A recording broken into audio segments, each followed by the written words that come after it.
इष्टेष्टविरोधकम् तत्त्वोपदेशकृत् सार्वं शास्त्रं कापथघट्टनम् विषयाशावशातीतो निरारम्भो परिग्रह ज्ञानध्यानतपोरक्त तपस्वी स प्रशस्यते इदमेवेद्रश्मेव तद्दृश इदमेवेद्रश्मेव तत्त्वं नान्यं न वापस चान्यत् वापस वापस वापस इदमेवे इदमेवेद्रश्मेवे सॉरी दृश्यम मैंने एक वर्ड ऐड कराया था, मुझे लग रहा है सभी लोगों ने ऐड नहीं किया है। चैव वर्ड जो है आपका वो ऐड होगा। एक तो मुझे शेयरिंग अनेबल कर दीजिए पूनम जी। चैव वर्ड इदमे वे दृश्यम चैव, इस ओके पीपीटी में चैव वर्ड नहीं लगा था, तो वो चैव वर्ड आप लगाएंगे तो आपको उच्चारण सही आ जाएगा। ओके हाँ मेव के बाद चेव आएगा हाँ। ओके इदमेवेद्रश्म इदमेवेद्रश्मेव चेव देखिए एक सेकंड मैं बताता हूँ, एक मिनट। हाँ इदमे वे दृश्यम चैव, इदमे वे, वो जो अगर आपने पीडीएफ में से लिखा है तो पीडीएफ में थोड़ा सही नहीं लिखा था, तो मैं ओके आपको जो बोल रहा हूँ उस अकॉर्डिंग आप आपकी बुक में या जो भी आपके पास है उसमें करेक्शन कर लो। इद ओके में वे दृशम हम्म सर आप चैव। शेयर कर सकते हो, आपको चदृशम चेव ओके उसमें ठीक है हाँ ओके ओके। इदमेवेद्रशं चेव आई अनम्यूट कीजिए गरिमा जी, आप शायद म्यूट हो गए।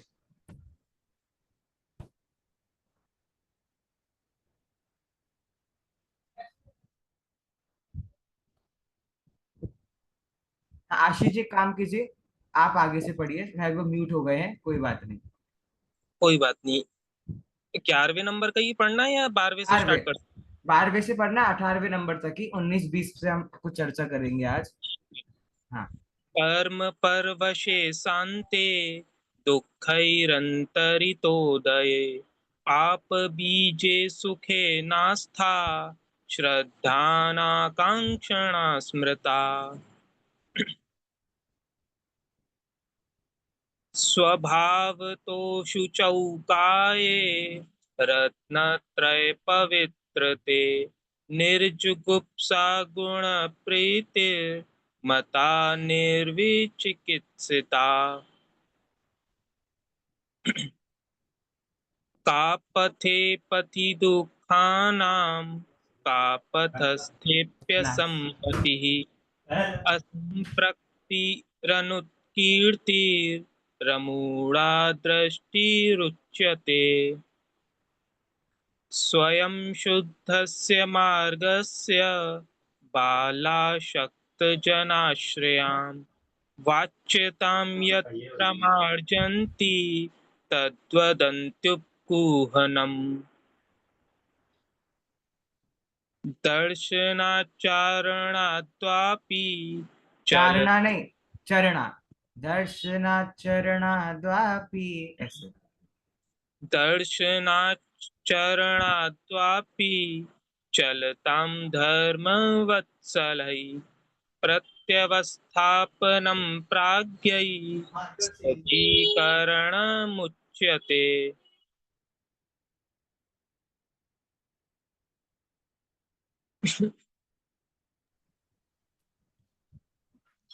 एक सेकंड में नीचे शेयर कर रहा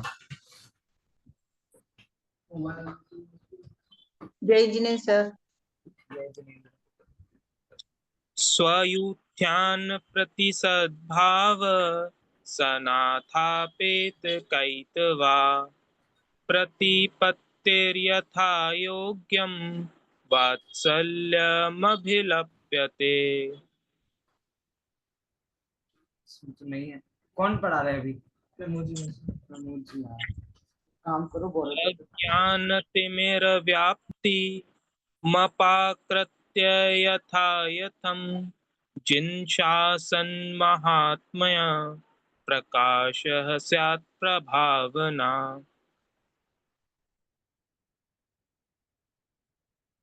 ओके, उच्चारण अच्छा है आपका। आशीष जी। अच्छा उच्चारण है। अब मैंने क्यों रोक दिया आपको 18वें 19वें और 20वें छंद पे चर्चा करने से, क्योंकि उसकी थोड़ी संधि विच्छेद करके हम बात करेंगे। तब तक प्रतिभा जी कुछ कह रही हैं, बोलिए। सर। हाँ बोलिए संध्या जी, आप बोलिए पहले। हाँ सर, ये जो अभी उन्होंने पढ़ा ना आशीष जी ने, उसमें जो 18वें गाथा में मतलब सूत्र में, इसमें तो प्रभावन है, इसमें प्रभावना है, तो प्रभावन सही है ना? आपके कौन सी वाली रत्नगंध है, सदाशिव दास जी वाली है क्या? हम्म, नहीं, प्रभाव ना ही होगा, प्रभावन नहीं होगा। प्रकाश। इसमें प्रभावन है। हाँ, वो प्रभाव ना होना चाहिए।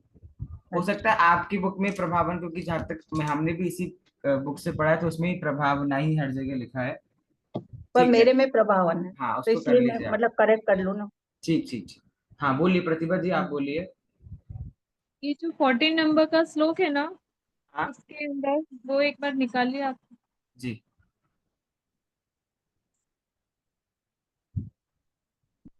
हम्म, हाँ, उसमें ये जो है ना सेकंड लाइन, असंप्रक्तिर रनु, तो इसमें रनुत्कीर्ति रमूढ़ा नहीं, ऐसे बोलेंगे? हाँ वही, असंप्रक्तेर। असंप्रक्तिर असंप्रक्तेर फिर अनु, अनुत्कीर्ति। ये र की आपकी संधि हो रही है ना यहाँ पे। असंप्रक्तिर अनुत्कीर्तिर मूढ़ा दृष्टि रुच्यते, ऐसा यहाँ आपका। पे वहां पर और लगाना है, लास्ट हाँ वाले में संधि, हाँ असंप्रक्तिर। संधि है ना, क्योंकि वो जो र है उसमें संधि होगी, तो वो र आपका त के साथ जुड़ जाएगा। और अनुत्कीर्तिर रमूढ़ा दृष्टि रुच्यते, इस प्रकार से आपका उच्चारण वहां पे आ जाएगा, क्योंकि अनु, अमूढ़ दृष्टि अंग है ना, तो अमूढ़ शब्द भी आना चाहिए। तो असंप्रक्तिर अनुत्कीर्तिर अमूढ़ा दृष्टि रुच्यते। अब यहाँ पर क्या है, इधर रेफ भी लगी है और र भी है। हाँ यहाँ पर सिर्फ र है, यहाँ पे ऑलरेडी कोई रेफ नहीं है। तो यहाँ पर त के बाद हम रेफ की तरह उच्चारण कर देंगे, असंप्रक्तिर अनुत्कीर्तिर रमूढ़ा दृष्टि रुच्यते, इस प्रकार से। बोलिए गरिमा जी। अगर यहाँ पे हम सिर्फ इसको असंप्रक्ति रखें, प्रक्ति रखें तो भी चले ना, हम रनु कीर्ति चलेगा आगे। चलेगा चलेगा चलेगा चलेगा। ठीक। तो देखिए, आप चाहे तो संधि विच्छेद करके पढ़ें, एक तरीका ये होता है, और चाहे तो संधि ना करें, एक तरीका ये होता है। लेकिन हमें चाहिए कि हम संस्कृत सीख चुके हैं, हम संस्कृत पढ़ रहे हैं, तो हम जहां पॉसिबल हो संधियां करके पढ़े, क्योंकि संधि करने से अर्थ करना बहुत आसान हो जाता है। दूसरा, गरिमा जी आपकी कहानी तैयार है? हाँ जी, तैयार है। ठीक है, हमारी आई थिंक से वात्सल आखिरी प्रभावना अंक की कहानी रह गई है। तो किसने कहानी नहीं सुनाई? आई थिंक पूनम जी आप सुनाएंगे, या आप सुना चुके हो शायद अंजन चोर की कहानी, है यस ना? सर, फर्स्ट मैंने ही ली थी। तो ये मैं चाहता हूँ ऐसा जो संस्कृत से ही कहानी सुनाए। कोई आप में से ऐसा जो संस्कृत से ही कहानी सुना सकता है? या एक काम करते हैं संध्या जी, आप सुनाइए, लेकिन आप हिंदी से ही सुना दीजिए, सबको मौका मिल जाएगा इसी बहाने, है ना? प्रभावना अंग में कौन प्रसिद्ध हुए हैं उनकी कहानी आप सुना दीजिएगा मंडे को, ठीक है? हाँ चलेगा, ठीक। चलेगा। चलिए, तब हाँ तक हम चलेगा। गरिमा जी से कहानी सुनते हैं। आप संस्कृत के आधार से सुना रहे हैं गरिमा जी? हाँ, संस्कृत के आधार से। ठीक है, एक सेकंड दीजिए, मैं निकाल देता हूँ। हाँ। कौन सा अंग आपका? वात्सल्य, वात्सल्य। वात्सल्य अंग है ना? ठीक है, वहाँ हो गया। विष्णु कुमार मेरा साहब, ठीक है। अवंती देश में उज्जैन नगर में राजा श्री वर्मा और उनके बलि, बृहस्पति, प्रहलाद और नमुची 4 मंत्री रहते थे। वहां एक बार समस्त श्रुत के धारी दिव्य ज्ञानी 700 मुनि सहित अकंपनाचार्य उज्जैन नगर के उद्यान में आकर स्थित हुए। मुनिराज ने समस्त संघ से कहा, अगर राजा आदि यहाँ आ जाए तो कोई भी बात न करें, एक अन्यथा। सेकंड, बस एक सेकंड। हम्म। देखिए, यहाँ मैंने संस्कृत की निकाली है आपके सामने, वो हिंदी में पढ़ रहे हैं। तो आप थोड़ा कनेक्ट करने की कोशिश कीजिए कि कौन सा वर्ड कहाँ पे जुड़ रहा है, किस वर्ड का अर्थ चल रहा है। तो आप थोड़ा सा जोड़ पाओगे संस्कृत से हिंदी अर्थ करना, है ना? हाँ, कंटिन्यू। मैं वहां से बोल रही हूँ। समस्त सप्त मुनिराज ने। सप्तशत मुनि यहाँ से बोल रहे हैं? हाँ। ठीक है। यहाँ से समस्त संघश्च वारितः। ओके ओके, यहाँ समस्त संघर्ष वारिता, ठीक है। मुनिराज ने समस्त संघ से कहा, अगर राजा आदि यहाँ आ जाए तो कोई भी बात न करें, अन्यथा समस्त संघ का नाश हो जाएगा। राजा अपने धवल गृह से पूजा को जाते हुए नागरिकों नागरिकों को देखकर मंत्री से पूछते हैं, क्या इस समय लोग यात्रा में जा रहे हैं? मंत्रियों ने कहा, नगर के बाहर अनेक मुनि आ ठहरे हैं, वहीं पर ये लोग जा रहे हैं, हमें भी उनको देखने जाना चाहिए। ऐसा कहकर राजा मंत्रियों सहित उद्यान में गए। एक एक करके सबने मुनिराजों की वंदना की। मुनिराजों ने किसी को आशीर्वाद नहीं दिया। दिव्य अनुष्ठान के कारण ये साधु अति निष्प्रह है, ऐसा विचार कर जब राजा लौटा तो मंत्रियों के दुष्ट अभिप्राय से मुनिराजों का उपहास किया। मंत्रियों ने यह कहा कि ये बैल हैं, कुछ भी नहीं जानते हैं, मूर्ख हैं और दंभ से मौन होकर बैठे हैं। और आहार चर्या कर आते हुए श्रुतसागर मुनि को देखकर कहा, यह तरुण बैल पेट भरकर आ रहा है। यह सुनकर श्रुतसागर मुनिराज ने मंत्रियों के साथ वाद विवाद किया और अनेकांतवाद के द्वारा जीत लिया। उन्होंने अकंपनाचार्य के पास आकर सब वृतांत बता दिया।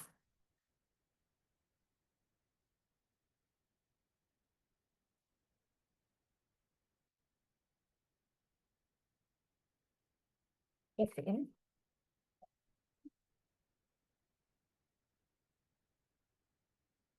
हाँ, उन्होंने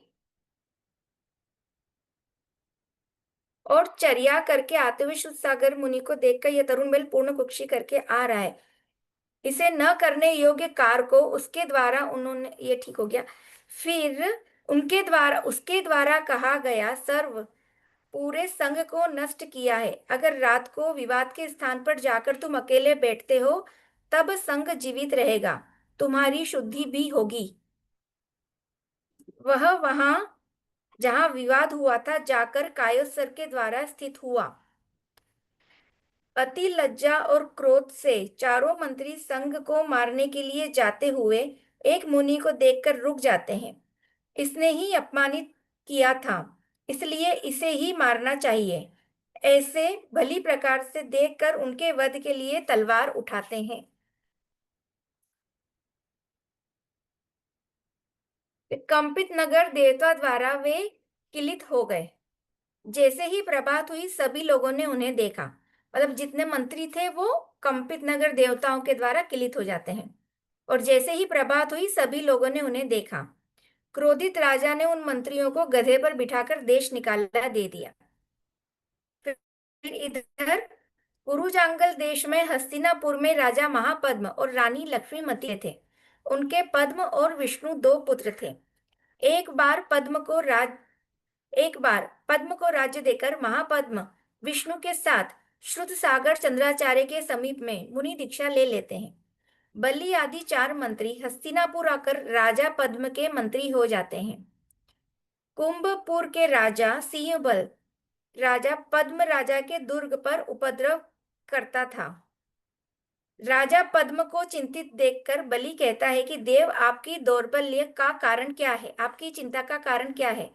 और राजा ने कहा, मंत्रियों ने मंत्री आदेश मांगकर वहां गए और बुद्धि के महात्मा से सिंह बल के दुर्ग को तोड़कर तथा सिंह बल को लेकर वापिस आ गए और सिंह बल को राजा पद्म को सौंप दिया। संतुष्ट होकर राजा पद्म उनसे कहता है कि वांछित वर मांगो। बलि ने कहा, जब हम मांगेंगे तब देना।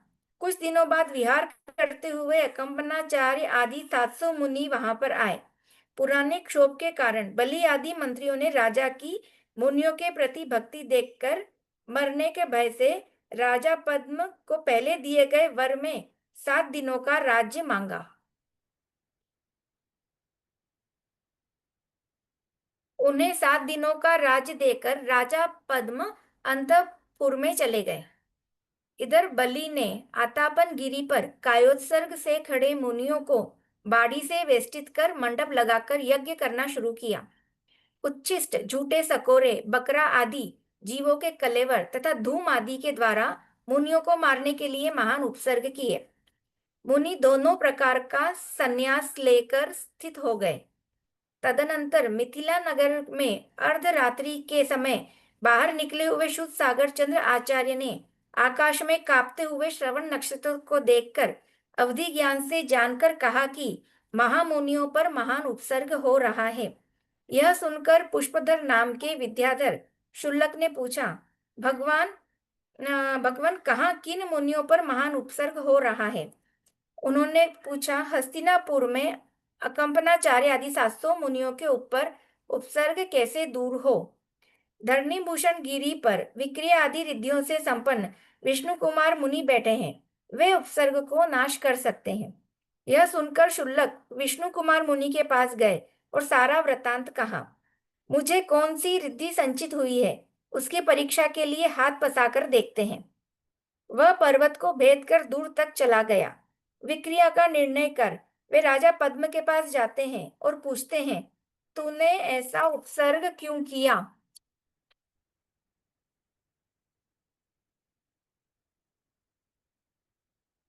आपके कुल में ऐसा कार्य किसी ने नहीं किया।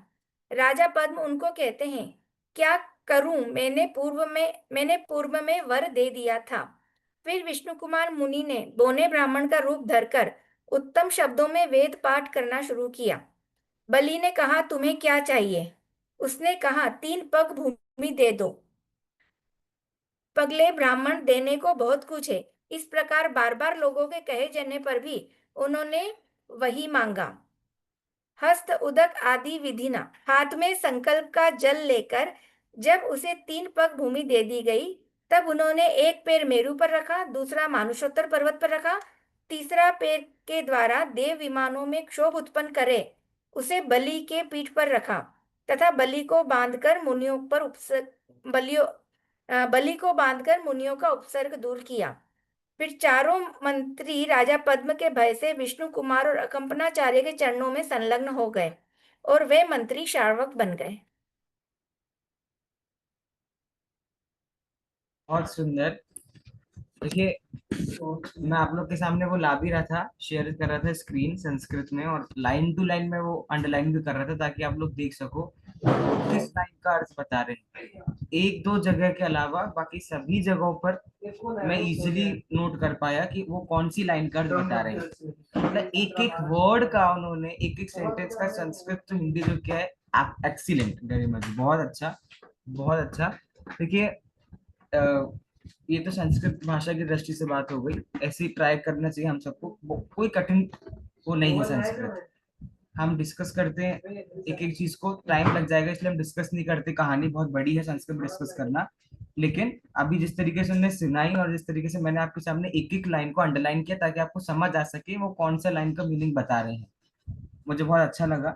आप भी ट्राई कर सकते हो, ट्राई सब कर सकते हो, इजीली आ सकता है। जो डर जाएगा ट्राई करने के पहले, फिर वो तो नहीं कर सकते। दूसरी बात, जो कहानी सुनाई है अभी वात्सल्य अंग में विष्णु कुमार मुनिराज की प्रमुखता से सुनाई है, अब इस पे हम काफी कुछ बात कर सकते हैं, विष्णु कुमार मुनिराज की जो कथा है, लेकिन हमारा विषय अभी वो नहीं है। बाकी एक क्वेश्चन बस मुझे आपसे पूछना है। 3 मुनिराज मुख्य हैं, कहानी काफी पॉपुलर है, विष्णु कुमार मुनिराज, अकंपनाचार्य मुनिराज और शुद्ध सागर मुनिराज। आपके हिसाब से सबसे महान कौन से मुनिराज है तीनों में से? अकंपनाचार्य। अकंपनाचार्य। दादा के प्रवचन सुने लगता है आपने? नहीं नहीं सुना, ये प्रवचन तो नहीं सुना है, पर हाँ, अकंपनाचार्य मुनि सबसे महान थे। नहीं, हम लोग, अच्छा आप बताइए संध्या जी, आपके हिसाब से अकंपनाचार्य। क्या है? हम हमेशा जब भी रक्षाबंधन की कथा सुनते हैं, हमारे हिसाब से सबसे महान कौन है? विष्णु कुमार मुनिराज। मोक्ष मार्ग प्रकाशक में भी टोडरमल जी ने इस बात को कोट किया है। वो कहते हैं कि हम विष्णु कुमार मुनिराज को महान बताते हैं जगत में, लेकिन उन्होंने अपना सारा पद त्यागा।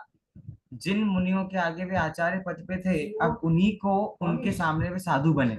मतलब देखने में व्यवहार दृष्टि से जो उनके सामने झुकते थे, अब उन्हें उनके सामने झुकना पड़ा। और हम शुद्ध सागर मुनिराज को कई बार दोष देते हैं, अब ठीक है, उनकी भी गलती थी। महान पुरुषों का महान व्यक्तित्व ये होता है कि वो किसी से भी नहीं लड़ते, किसी से भी नहीं भिड़ते। मूर्खों से विवाद करने वाला जो भी व्यक्ति होता है, आज तक तीन लोक में, तीन काल में आज तक नहीं जीता है। तो शुद्ध सागर मुनिराज उनसे बहस करे, उनको नहीं पता था, तो अकंपनाचार्य मुनिराज के पास गए। दादा प्रवचन में ऐसा भी बताते हैं, मतलब मैं आपको बता रहा हूँ वात्सल्य किस प्रकार का है। सिर्फ विष्णु कुमार मुनिराज ने वात्सल्य नहीं दिखाया 700 मुनिराजों की रक्षा करके, अकंपनाचार्य मुनिराज ने कैसे वात्सल्य दिखाया। तो जब शुद्ध सागर मुनिराज जाते हैं उनके पास और उनसे पूछते हैं सब संग में मौन क्यों है, और जब अकंपनाचार्य बताते हैं कि ऐसा ऐसा परिस्थिति सभा में है और अगर ज्यादा वाद विवाद हुआ तो संकट आ सकता है, तो शुद्ध सागर मुनिराज बोलते हैं मैं तो विवाद करके आया, अभी मंत्रियों से लड़के आया हूँ।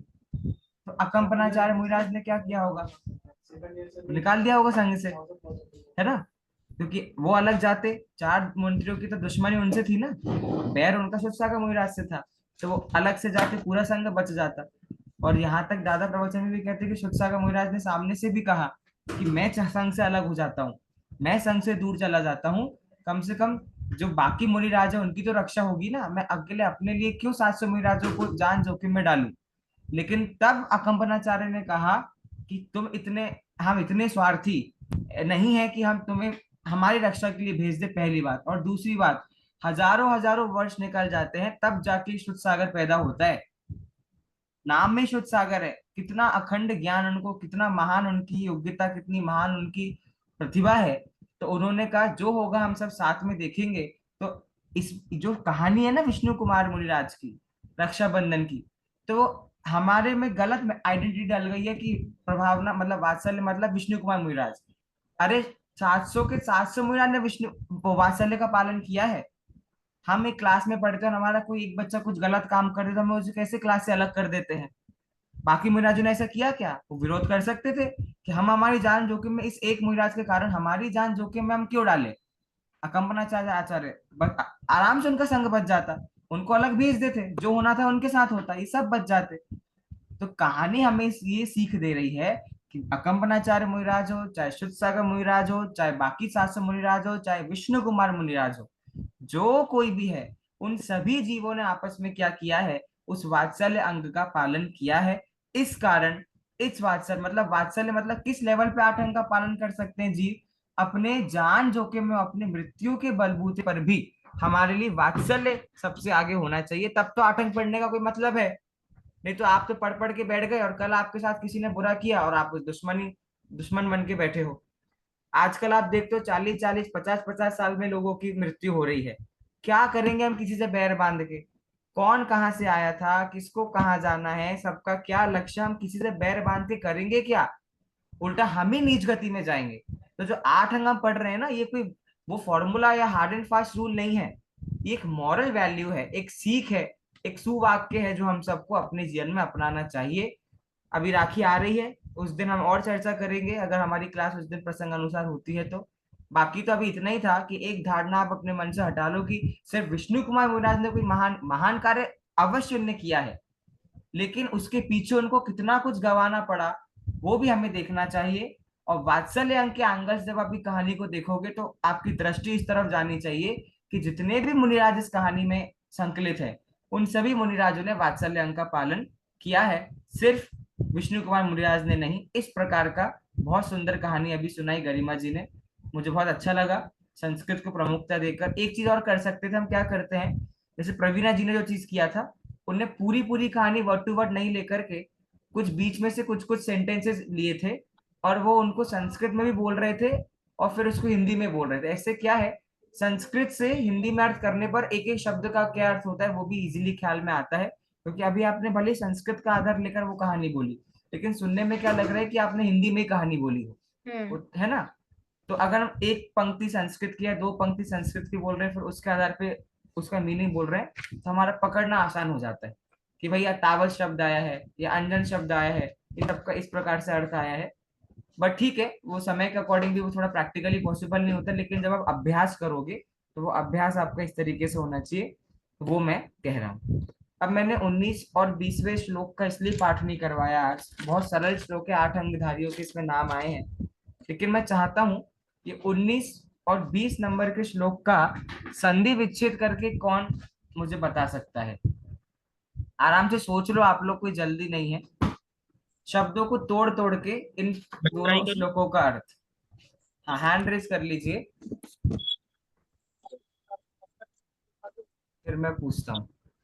आशीष जी हैं। बहुत सरल है, सिर्फ नाम नाम आए हैं इस श्लोकों में, दोनों में सिर्फ नाम है और कुछ भी नहीं है।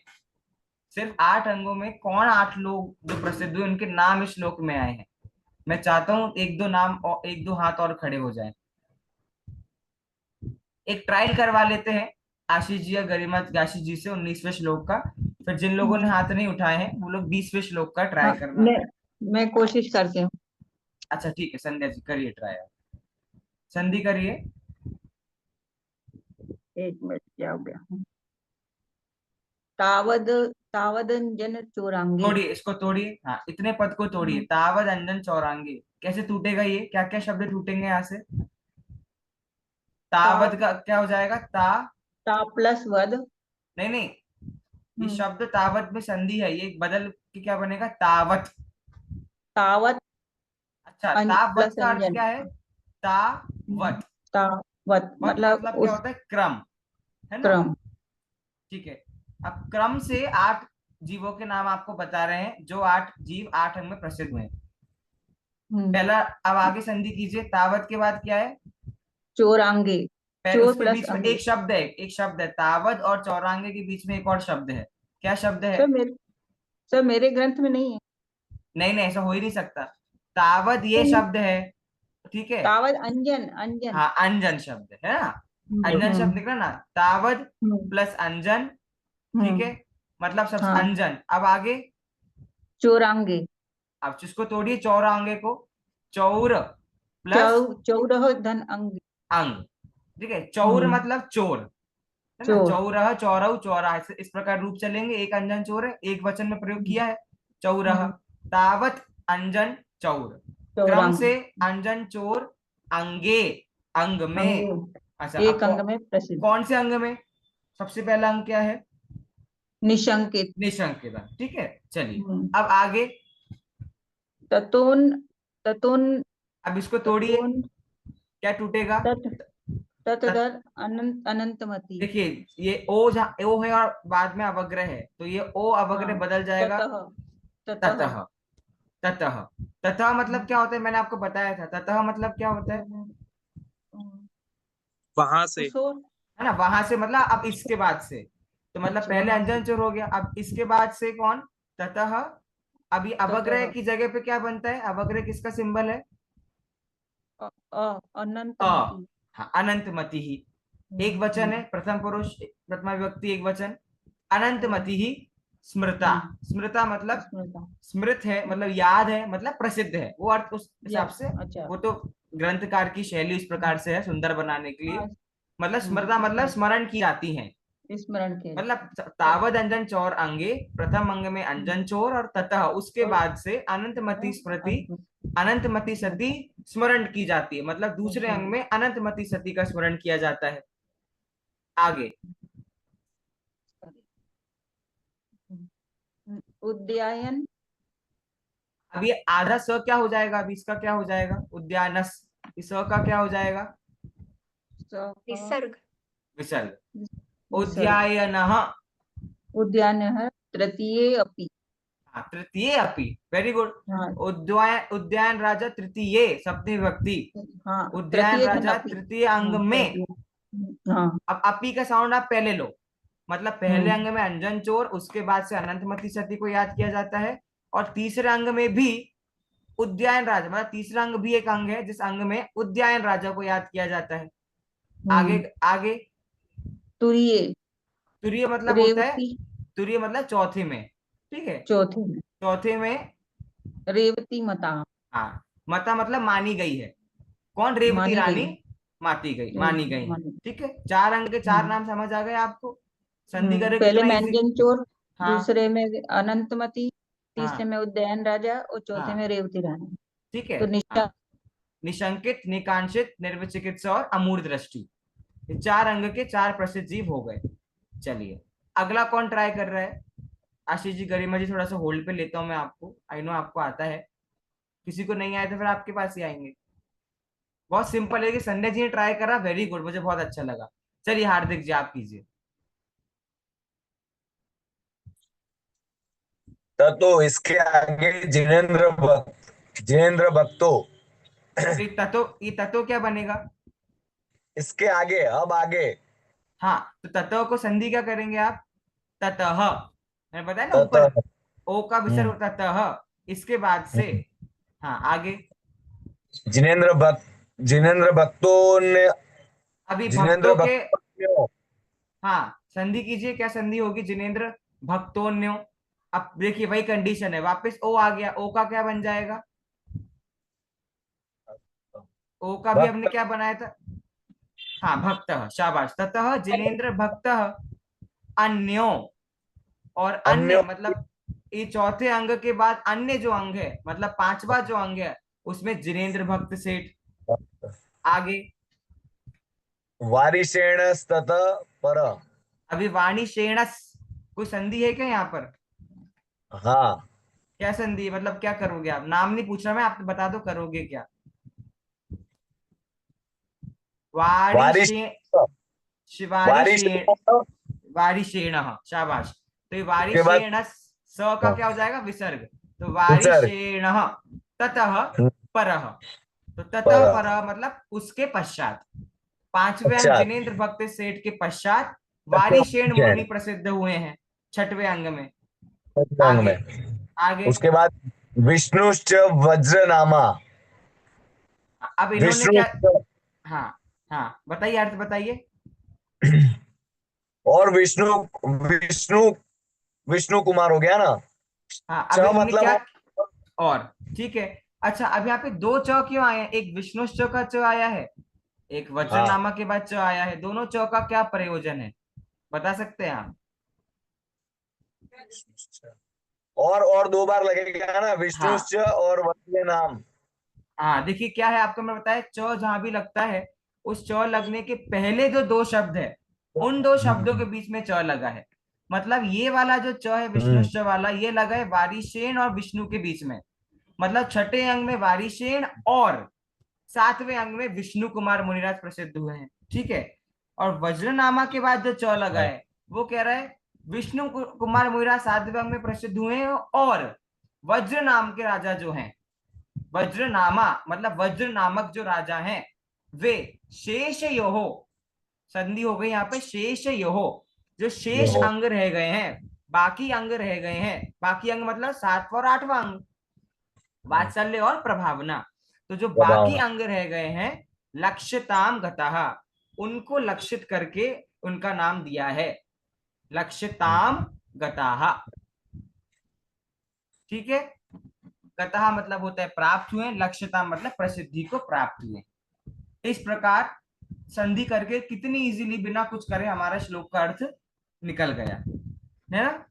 सर अब मेरी बुक में गतौ लिखा है, तो ठीक है, गता सही है। गतौ नहीं, नहीं गतौ, गतौ सही है, शेष और लक्ष्यताम गतौ। अब इसमें क्या है, दो जो ई प्रभाचंद्र आचार्य की टीका वाले श्लोक है और वो उधर है, तो कुछ कुछ जगह डिफरेंस हो सकता है, जहां हम करेक्शन कर सके कर लेंगे। गतौ कर लीजिए इसको सब लोग, शेष और लक्ष्यताम गतौ। सर जो विसर्ग यहाँ आएगा ना, दिया हुआ है उसमें तो गतौ दिया हुआ है, लेकिन जो ऊपर श्लोक है उसमें गता दिया हुआ है। हाँ हाँ, तो गतौ कर लीजिए उसको, फिर गतौ क्यों करेंगे सर आप? द्विवचन विसर्ग करना आएगा है। ना? नहीं, गतौ के साथ नहीं आएगा विसर्ग, गता नहीं है है। तो विसर्ग आएगा। अच्छा, गता करने का भी रीजन, गतौ करने का रीजन पता है क्या है? दो नाम लिए ना, नहीं। विष्णुश्च और वज्रनामाच, द्विवचन हो गया, हम्म। तो गतः गतौ गताहा। तो ये गतौ। इस चौथी पंक्ति में हम उन दो लोगों की बात कर रहे हैं, तो द्विवचन होने से वहां पर गतौ आपका आ गया कि ये दोनों उस प्रसिद्धि को प्राप्त हुए हैं, मतलब, ठीक है। तो इस प्रकार से 8 अंक पे जो हमारी चर्चा हुई थी, वो आज ऑफिशियली पूरी हो रही है। नेक्स्ट क्लास में संध्या जी हमें प्रभावना अंग की स्टोरी सुनाएंगी। उसके बाद मैं आपसे कुछ क्वेश्चन आंसर करूंगा 8 अंक के बारे में, श्लोक भी सुन सकता हूँ आप लोगों से मंडे को, ठीक है। और उसके अलावा नहीं तो आपके अपने जीवन में आपने श्लोक पढ़े, आपने 8 अंगों का स्वरूप समझा, हमने 8 अंगों की कहानियां सुनी, कैसे कैसे प्रवृत्ति हुई जीवों की और कैसे कैसे वो वापस आए, तो आपने क्या चेंजेस आपकी लाइफ में आए इन 8 अंक को पढ़ने के बाद, या आप क्या फॉलो करते थे, अब आपसे क्या फॉलो करोगे? प्रैक्टिकल आपकी लाइफ में आप किस प्रकार से 8 अंक को फॉलो करोगे अभी, इस अभी वर्तमान की स्थिति में, और आगे जाके जब सम्यक दृष्टि होगी तो आपको क्या लगता है कि आपके उन अंगों में क्या चेंजेस आएगा उनकी पालन करने में, या हो सकता है आपको लगे कि कोई चेंजेस नहीं आएगा, ऐसे ही परिणाम रहेंगे, विशुद्धि बढ़ जाएगी, या 8 अंक का पालन इस प्रकार से होगा। तो बेसिकली आपको अभी करेंटली आपके लाइफ में 8 अंक का क्या रोल है, या अभी तक नहीं था तो क्या अब कुछ रोल है, और सम्यक दृष्टि बनने के बाद आपको क्या लगता है कि 8 अंक का क्या रोल आपके जीवन में होगा। ये 2 प्रश्न मैं आपके सामने छोड़ रहा हूँ, ये आप लोग तैयार करके आना, थोड़ा सोचना, कहानियों से सीखना, क्लासेस से सीखना, वो चीज। दूसरी चीज, हो सकता है जैसे आज मैं थोड़ा लेट हो गया क्लास में, तो मैं लेट हो सकता हूँ, लेकिन आप ये मत समझना कि मैं क्लास में आऊंगा ही, ऐसा मैं नहीं आऊंगा, तो मैं आप तक मैसेज पहुंचा दूंगा। प्रवीणा जी, आपने वो नंबर ऐड कर दिया जो मैंने आपसे कहा था एक बार ग्रुप में ऐड करने को? प्रवीणा जी, नहीं किया तो मैं नंबर भेज देता हूँ आपको वापस से अभी चैट्स पे, है ना? मैं आपको भेज देता हूँ, ये नंबर आप सेव कर लो। तो ये नंबर आप सर व्हाट्सएप पे भेज सकते हैं? नहीं, मैंने अभी भेजा है आपको, आप इसे कॉपी कर लो, है अच्छा ना? ठीक। क्लिक हाँ करके वो कॉपी हो जाएगा, और उसको आप ऐड कर लो ग्रुप पे, तो अगर कभी कोई क्लास नहीं होगी तो मैं आपको मैसेज डिलीवर करवा दूंगा, तो आपको पता चल जाएगा, ठीक है? ठीक है। बाकी पूनम जी आपको क्लास डाल ही देती हैं यूट्यूब से चैनल व्हाट्सएप ग्रुप पे, तो आप लोग वो सब देख ही लेते होंगे। ये 2 क्वेश्चन पे अच्छा सोच के आइए, हम उस पर थोड़ी चर्चा करेंगे, और संस्कृत में भी आप पॉइंट्स बना के आ सकते हैं, तो वो थोड़ा टच उसका भी हो जाएगा। और फिर अब हम थोड़ा सा और आगे बढ़ेंगे कि हम सम्यक दर्शन का प्रकरण पढ़ रहे हैं ना, देव शास्त्र गुरु हो गए और 8 अंग हो गए। इसके अलावा सम्यक दर्शन में और क्या क्या चीजें रोल प्ले करती हैं वो हम देखेंगे 21वें श्लोक से नेक्स्ट क्लास में, ठीक है? तब तक के लिए सभी को जय जिनेन्द्र। नेक्स्ट क्लास में तो सर हमारा आपकी डिस्कशन बैंक होगा। डिटेल्स चाहिए। वो मैं नेक्स्ट बता क्लास दूंगा। में जय हाँ? जय नेक्स्ट क्लास में डिस्कशन होगा, उसके बाद में 21वां चालू होगा ना? हाँ, मतलब अगर डिस्कशन जल्दी हो गया तो हम चालू कर देंगे, अदरवाइज उसके बाद। ओके। हाँ, बैंक डिटेल्स का देख लेंगे अपन बाद में आराम से, कोई अपने घर की बात है, राइट? डोंट वरी, आराम से हो जाएगा। हाँ हाँ, सर, बोलिए। जो आपने मुझे प्रभावना अंग का दिया हाँ है, हाँ, तो वो मैं हिंदी में स्टोरी बोलूंगी, चलेगा ना? चलेगा चलेगा चलेगा ठीक चलेगा। है। ठीक है, ठीक है। चलिए हम लोग सब मंडे को मिलेंगे। सभी को सादर जय जिनेन्द्र।